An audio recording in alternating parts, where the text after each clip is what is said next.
Баршаңызға қайырлы күн достар, сіздермен Назерке. Бүгін сіздерге балдарыңызға жасап беретін ең дәмді 3 қана заттан тұратын желатин жоқ шоколадты десерттің рецептімен бөлісетін боламын.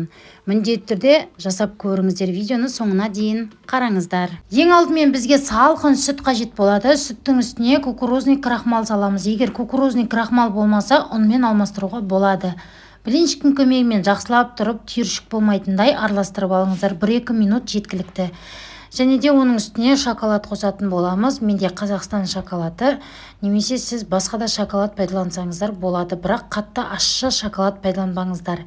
Егер қатты тәтті болғанын қаласаңыз, кішкене ғана қант салып жіберуге болады. Оттың астын қосып, жақсылап шоколад ерігенше араластырамыз.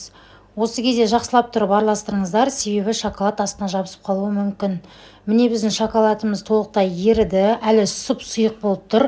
Тағы да блинчиктің көмегімен шамамен 5-10 минуттай жақсылап тұрып араластырамыз. Оттың асты міндетті түрде орташа температурада тұру керек. Қаттыға қоймаңыздар. Тағы да блинчиктің көмегімен жақсылап тұрып араластырамыз. Шамамен 2-3 минуттай. Қараңыздар, уже қою болып бастады. Мінекей, кәдімгі айран сияқты болып қою болуы керек.